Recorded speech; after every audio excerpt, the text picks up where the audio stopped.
Muy buenas a todos, comunidad, ¿qué tal? ¿Cómo estamos? Pues bueno, ya ha llegado el momento de hablar de la historia del Anvil. Hace recientemente en un vídeo cercano, hace unas semanas, os hablé de la historia del Anvil Next, básicamente de todo lo que sería la época RPG, desde Origins hasta Mirage. Y también debatí un poco sobre cómo podría ser el nuevo Anvil Next Pipeline o Anvil Pipeline, no sabe muy bien, no sabría muy bien decir cómo sería exactamente, ¿no? Pipeline para mis panas andaluces. La cuestión es que en ese vídeo dije de que en el anterior iba a ser un anterior vídeo hablando sobre, bueno, un siguiente vídeo mejor dicho, hablando sobre la historia anterior de todo el tema de, pues eso, del motor, toda la historia desde su creación, ¿no? Y pues en este vídeo lo que vamos a hacer es hablar un poco del Anvil, un poco toda su concepción, todo su desarrollo y para conocer un poco más. Vamos a trazar básicamente desde su creación como motor de Prince of Persia hasta Assassin's Creed, creo que es Rogue, el último que utiliza el Anvil. Así que pues vamos a trazar todo esto. Dejaremos para un siguiente vídeo que será más corto lo que sería el Anvil Next 2.0 y, y eso, pues básicamente el que utiliza Unity, Syndicate y tal. Pero bueno, como ya os comenté en un vídeo pasado, el nombre en clave del motor Anvil era Scimitar. ¿Cuál es la cuestión? Que para hablar con propiedad de Scimitar hay que coger y hay que volverse atrás en el tiempo y hay que hablar de dónde viene Scimitar. Pues bien, para hablar de Scimitar hay que hablar del Príncipe de Persia. Y para hablar del Príncipe de Persia, primero hay que hablar del motor que monta este videojuego. Vamos a hablar de Tejade Engine. El motor de Hades Engine es un motor que verdaderamente originalmente se creó para el que sería en ese entonces el pelotazo más bestia que iba a sacar Ubisoft. Y es el Beyond Good and Evil, un videojuego realmente podertoso que Ubisoft sacaría ese año para la Play 2 y que pues su protagonista, Jade, lleva el mismo nombre que el motor. La cuestión es que Ubisoft comprobó que este Jade Engine podría servir para coger y para resucitar una de sus pues sagas que anteriormente junto con Rayman fue un poco las que lo llevó a lo harto, nada más y nada menos que el Príncipe de Persia. La cuestión con este motor es que Ubisoft siempre ha tenido un problema con el tema del Príncipe de Persia, más en este entonces, y es que era una de las sagas que, como por ejemplo pasó con Sonic, no sabíamos o no se sabía cómo iba a llevar el cambio de el 2D al 3D.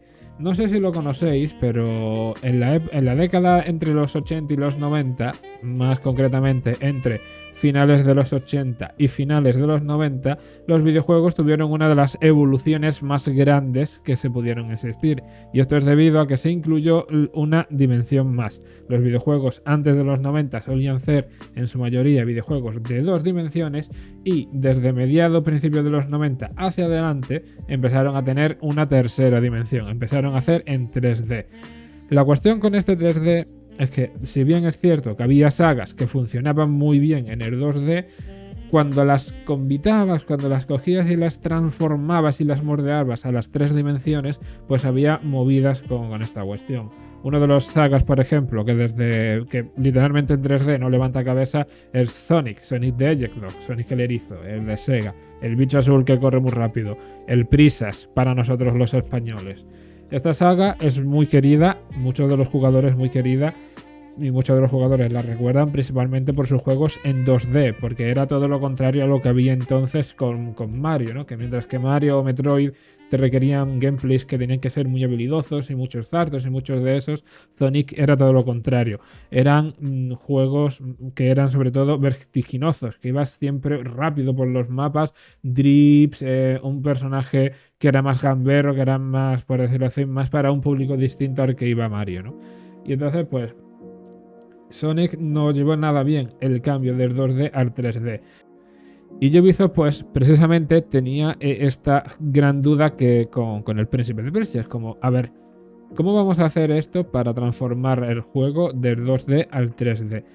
Sí que es cierto que Ubisoft ya había tenido unos cuantos titulazos para este entonces que eran bastante gordos en el tema del 3D, como por ejemplo Rayman 3, que es el juego por excelencia antiguo de Ubisoft, el que tú dices, este juego es el que elevó a Ubisoft a donde está, a que se considerase una de las mejores y una de las más potentosas.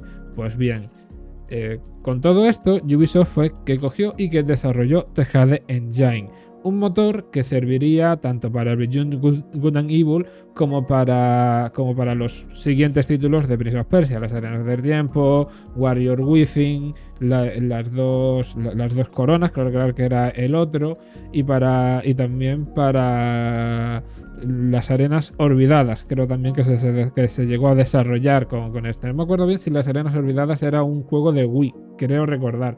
Yo sabéis que yo de Prince of Persia controlo, pero con ciertas limitaciones, porque realmente a todos no los he jugado, entonces hay algunos que igual se me escapa. Este motor, desarrollado por Ubisoft Montpellier, fue desarrollado por Michel Ancel y fue creado para, como digo, Beyond Good and Evils. Este motor, una de las cosas más importantes que tenía era el hecho de que te permitían tener unas secuencias de gameplays muy fluidas con unos gráficos muy potentes y que te permitía meter cinemáticas junto con el gameplay. Algo que, hacerme caso, para 2003 esto era la reputísima obra de arte. O sea, esto no era nada común. Normalmente los juegos antes de 2003 las cinemáticas se generaban con un motor y el gameplay con otro, pero que un motor te permitiese generar cinemáticas y que te permitiera ser flexible, sobre todo muy importante, con añadir secuencias de gameplay, cinemáticas y encima poder añadir esas cinemáticas al gameplay, era literalmente una de las cosas más portentosas que os ibais a encontrar en 2003.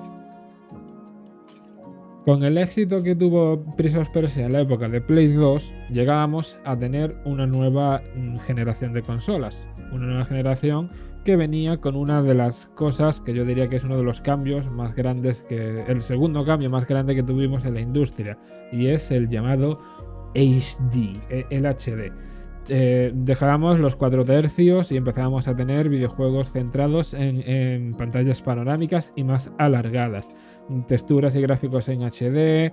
Empezamos a tener muchas cosas de cine dentro de la industria, y con todo esto y el éxito que había tenido El Príncipe de Persia en Play 2, Ubisoft empezó a desarrollar basándose evidentemente en el HD Engine, empezaría a desarrollar un nuevo motor, Scimitar. Scimitar es un motor que originalmente se empezó a desarrollar para un título futuro de Prince of Persia, el de Prince of Persia Assassins, pero con el paso del tiempo y con el paso del desarrollo, este motor sería moldeado y cambiado, y sería el que llevaría en un principio un nuevo videojuego, una nueva IP que Ubisoft presentaría, la IP llamada Assassin's Creed. Lanzado en 2007, es uno de los videojuegos que utiliza el motor de Scimitar, bueno, el Anvil realmente, pero el nombre de Anvil vendría un poquito más tarde. El Scimitar no solamente se utilizó para Assassin's Creed, también se utilizó para, por ejemplo, el reboot de Prince of Persia de 2008 o el juego este de deporte de snowboarding, que seguro que a algunos les suena. Una de las cosas más interesantes que tenía Scimitar era el hecho de que, además de que ya te permitía utilizar un mayor entorno en 3D Max, que seguro ya os habéis visto el anterior vídeo, ya os conté que los videojuegos de Ubisoft se desarrollan primero creando los mapas y las texturas y todo en Autodesk 3D Max, y posteriormente utilizando ZBrush para los personajes y Human IK, que es una herramienta que te viene en 3D Max. Ya os comenté también el por qué las animaciones se ven distintas en los juegos actuales de Assassin's Creed, así que si queréis saber la razón, en el vídeo anterior donde hablo del Anvil, pues lo comento. La cuestión con este motor es que permitiría a Ubisoft generar mapas de mundo abierto, o lo que se conoce como mapas de mundo abierto, de una forma mucho más flexible y mucho más fluida, cosa que haría que el trabajo en sí de crear un mapa, lo que antes en Jade era infernal, pues ahora la cosa sería de una manera distinta. No obstante, hay que ser claro, el motor Scimitar no tenía una base para juegos de mundo abierto como lo que Ubisoft estaba planeando hacer. El juego realmente estaba pensado para juegos de acción, juegos rollo Prince of Persia, que los mapas puedas escalar por los mapas, tengan mucha acción, muchas cosas, pero no mapas grandes. Y esto sería un impedimento, sobre todo en el primer Assassin's Creed, donde tuvieron que hacer muchísimas cosas y muchísimas maniobras. Hay rumores, de hecho, que afirman que la razón de sacar el Prince of Persia de 2008 en ese año es precisamente como una prueba para ver cómo funcionaba el motor cuando intentabas hacer algo realmente de lo que se podría conocer como mundo abierto actual. No obstante, eso es solo un rumor, o sea, no hay una confirmación oficial. Si es así o no, creo que solamente las personas que trabajaron en 2008 o en 2007 en Ubisoft lo saben. La cuestión es que Scimitar fue un motor que llegó para quedarse. Después de todo lo de Scimitar, algunos se preguntarán, pero bueno, entonces el nombre de Anvil, ¿cuándo vendría? Pues sería en el 2009, cuando Ubisoft por fin cogería y diría, bien, ya no estamos desarrollando un motor de un príncipe de Persia que al final se ha convertido en una nueva IP. Ahora estamos cogiendo y estamos desarrollando un motor para Assassin's Creed, y con ello nacería en 2009 el motor Anvil. Este motor Anvil lo diferencio de Scimitar por una cuestión muy simple, y es que este motor Anvil realmente utiliza una base nueva, no utiliza la misma base que tenía Scimitar, con las mismas cuestiones y con las mismas modificaciones y con la misma frecuencia de núcleo. El motor Anvil era una versión mejorada, o sea, tenía las últimas mejoras en iluminación, los reflejos, la IA, los sistemas de navegación de los NPCs, que esto por un mundo abierto es muy importante. También tenía la posibilidad de añadir ciclos diurnos y nocturnos, que esto es algo que Ubisoft iba buscando desde el principio. El motor Anvil fue un motor que estuvo vigente desde 2009 con el Assassin's Creed 2 hasta 2011 con el Assassin's Creed Revelations. Es muy importante destacar que aunque este motor se diseñó originalmente para Assassin's Creed, Ubisoft lo utilizó para el videojuego de The Forgotten Son, para la versión de Play 3, PC y Xbox. Que antes dije que este juego era de Wii, pero no, este juego al final era un juego digital que se encontraba en las plataformas digitales, en la PlayStation Store, en Steam, creo que recordar que era, y en Xbox Bazaar. El motor de Anvil, como he comentado alguna que otra vez, es un motor que te permite coger y te permite desarrollar grandes mapas te permite desarrollar, sobre todo con su versión como tal Anvil, no su versión Scimitar, su versión Anvil permitía sobre todo la iluminación mejorada, que esto es muy importante, inclusive a día de hoy Ubisoft sigue mejorando esto de la iluminación.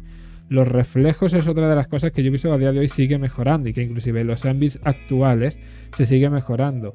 El Anvil es un motor que te permite muchísimas cosas y sobre todo lo de crear mapas más grandes. Y esto se puede notar sobre todo si comparamos en Assassin's Creed Revelations, Masyaf de Assassin's Creed Revelation, utilizada con la versión más potente del Anvil, que era la del 2011, la comparas con la Masyaf del primer Assassin's Creed y sobre todo en las texturas, en cómo está el castillo hecho, en las iluminaciones, en los reflejos, se nota muchísima mejoría.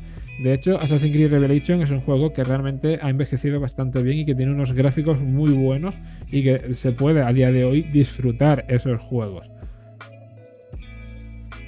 Y bueno, después de 2011 con Assassin's Creed Revelation vendría el 2012 con el nuevo motor de Ubisoft, el Ambinex. Pero hablaremos del Ambinex en el tercer y último vídeo de todos, donde hablaremos pues Ambinex y Ambinex 2.0, la nueva generación. Y nada chicos, espero que este vídeo os haya gustado, dejadme un like, un comentario y por supuesto si queréis más vídeos de Ambinex, aunque ya solo queda uno, pues también me lo podéis dejar abajo en comentarios. Dicho pues, la pasa con ustedes hermanos. Hasta luego, hasta luego.